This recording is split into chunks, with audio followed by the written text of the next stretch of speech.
All right, so thank you for coming in today. If you could state your name and what position you're running for. Jonathan Hildner, Texas House District 54. Okay, Jonathan, thank you so much.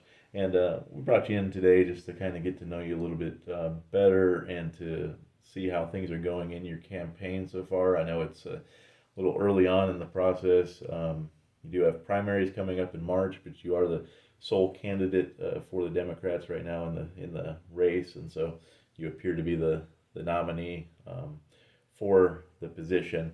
So, how have things been going in the campaign so far, and what are kind of your campaign priorities at this moment? Yeah, things have been great. As you know, we've been consistently running for some months now with the prior campaign that we were running. It's been a smooth transition into the state house race. Our priorities have really just been focused on spending as much time in the community as possible, speaking to voters from both sides, finding the issues, the things that matter the most to them, so that we can create policy and create a platform that is relatable, but we can also get these things accomplished for them. And for those who may not know, you said that you referred to another campaign. What campaign were you running before? So we were running for TX31, the congressional seat that we were in prior to redistricting.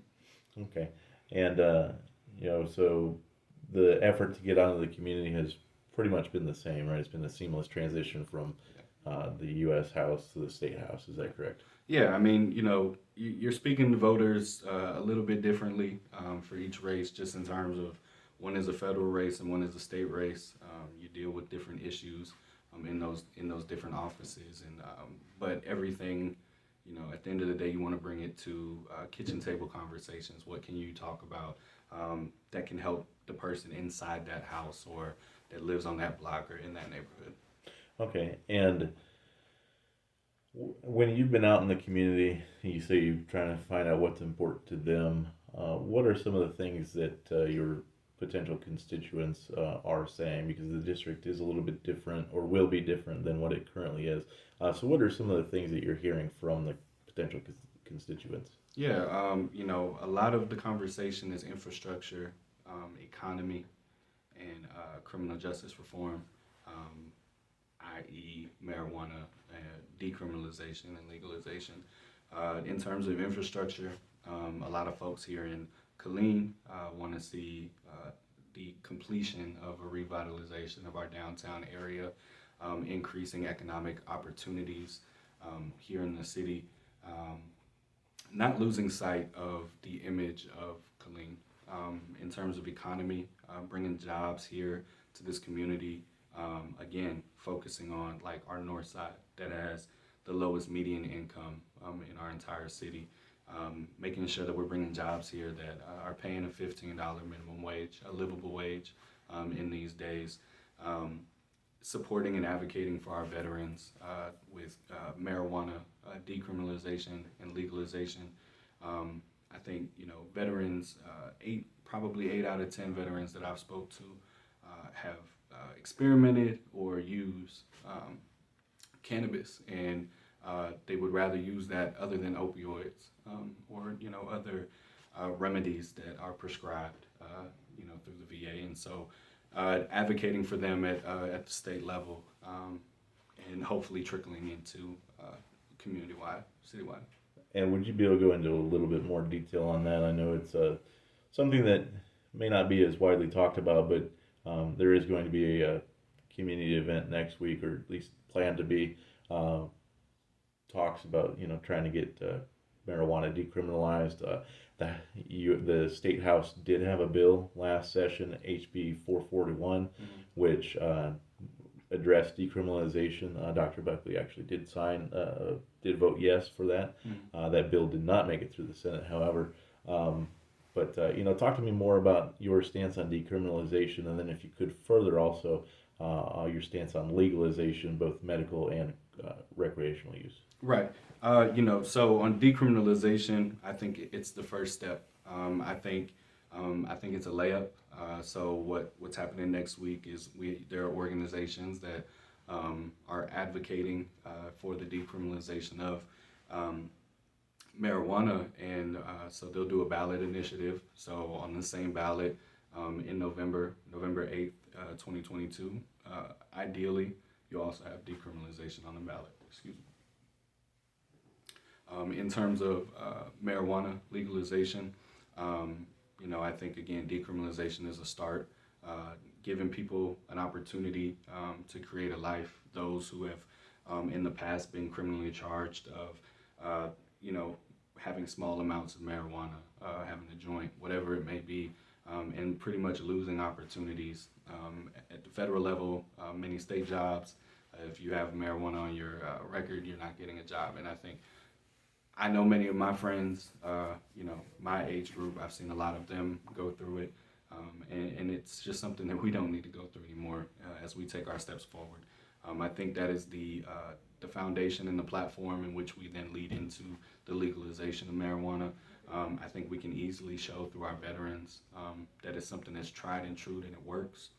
And hopefully then for the rest of our citizens throughout the district, it will not only boost our economy, because then you can tax, the sale of it, but it will again create spaces and reform our criminal justice system that has convicted so many. Okay, and you talk about the veteran community. You are the son of a brigadier general who unfortunately did pass away while on active duty. But how important is the veteran community to your campaign, and if you were to get elected to your time in the House, being that the new district would include all of Fort Hood that falls in Belle County? Right. Yeah. Any good soldier will say that, veterans don't stop at the soldier. Families serve as well. And so, the military has crafted who I am today without myself even serving. I grew up around it, spent, again, majority of my life here in Colleen, being born here at Darnell Hospital, going to middle school out here and graduating from the Colleen High School. There's no doubt that this community, if not at least 50%, is majority veteran community or some sort of tie to the military. And so anybody that runs for any office has to keep that in mind, has to be mindful that these are the people that you're advocating for. But just as well, there are people that have no attachment to the military. And just because they may be in the minority, you still have to represent them just as much. And so, our military community plays such a large role in this city of Colleen, in the great place Fort Hood, and I think pushing them and advocating for them to create and really lean into the culture that we do have here in the city of Colleen and District 54. Okay, and Colleen, of course, is a big portion of the new district, or when it becomes official in the next legislative session. But of course, the constituents for the district will be voting in the primary and the general election. And that new district includes a lot of rural areas of Belle County and eastern Belle County that currently, and we're under Representative Hugh Shine, District 55. And so, how have you been able to try and reach out to them to find out the issues that are important to them, and what's the difference between Colleen and eastern Belle County? Yeah, the difference is night and day. I think Colleen is a melting pot and a great image of many different communities in one place. Eastern Belle County is rural, and that doesn't make the people different. It just makes the environment different. And so we've spent a lot of time knocking doors already in these communities. A lot of these communities not used to anybody from any party knocking on these doors. And I think that is important. I think that we, regardless of what office you're running for, we get in positions here, not only in this state, but others, where we get comfortable with the districts that we're drawn into. And we think because of the letter after our name that people are just going to go out and vote. That's not the mindset that my campaign's taking. We're going to knock every single door and speak to every single voter, regardless of affiliation, and hope to come to a compromise to where they're comfortable with voting for me. I want to highlight that Colleen is 80%, 79% to be specific, of District 54 that was drawn. So one that not only says that Colleen should be the deciding factor of who wins this election, but those other communities of smaller populations mean just as much, because when you're elected, you're not elected as the Democrat for District 54. You're elected as the representative for District 54, and that means working on both sides of the aisle. Okay. And before we get to the general election, again, you and Dr. Buckley are the sole candidates for the primary for both of your respective parties. However, people still do have to vote in the primary to get to the general election. Yeah. With it being a apparently uncontested race on both sides for the primary, how important is it to get people to vote in the primary? And will that have an indication on the general election, in your opinion? Yeah, I mean, I think if the general election is any indication of what our primary is, then I'm very pleased, because primaries are historically a low turnout. And so our goal will be, knowing that we do not have an opponent in our primary, will be turning out as many Democrats as we can to the polls to go fill that ballot out for my name, as well as the other Democrats that are running countywide, local, whatever it may be. And so, really just, putting it into these folks that, voting matters. It's not just voting for the president. It's voting at every single election that happens every single year, and they happen around the same time. And so, we'll be really advocating. The primary is March 1st. Early vote starts February 14th, so it's right around the corner. And we just really want to put it on folks that it's extremely important to vote. Okay. And now you said that you have been knocking on doors and getting out and canvassing will start soon. And you've talked about what's kind of important to the people you've talked to. What's important to you, and what's kind of your campaign focus right now from your perspective? Yeah, I mean, I think what's important to me is that Colleen has a voice. That Colleen is able to spread into these other communities of Salado, Little River Academy, of Troy, and that we're able to accomplish much by working together. I do think that it is, again, night and day from where we are on the west side of Belle County to what the east side of Belle County looks like. But I think really just kind of creating that culture. Like I said, some of my points earlier focusing on, infrastructure. That's not just infrastructure for Colleen. That's infrastructure for small communities that are, haven't been touched in years. And there's much money coming from the federal government that we need to be fighting for to make sure that money does come here. Again, economy, making sure that, one, not only people that live here have opportunities for $15 an hour jobs, but people like me who graduated high school here, left to get a college degree, have the opportunity to come home and use that college degree and raise a family. I think we don't look at that enough. It's very tough at my age to come back home and live here because financially, there are no jobs that tie into me and my degree. And so really, highlighting that, taking care of our veterans, many, many, many more issues. But those are just some of the early ones. Okay.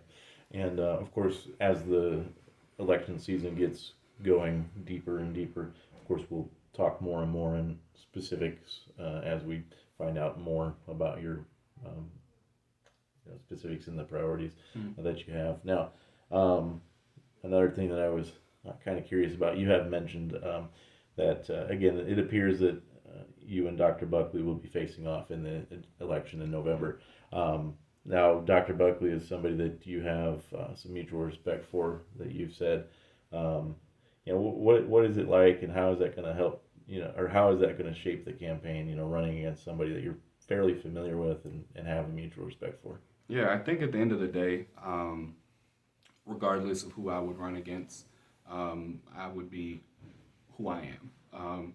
I think you always take your hat off to those who have served, those who have run before. But the reason I'm running is because we see issues that have not been addressed. We see shortfalls.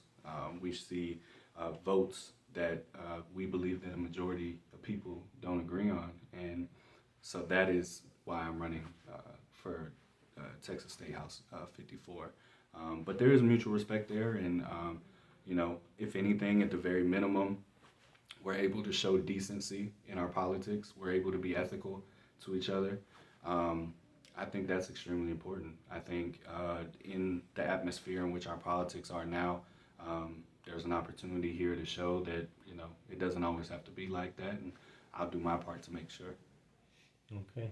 And, again, as it gets deeper into the process, of course, we'll talk to you more and get more specific. But, I really appreciate you coming in. Thank you for coming in on, around the holidays. Yeah. So we'll look forward to talking to you and Representative Buckley again as it gets going further. So thank you so much. Sounds good. Thank you.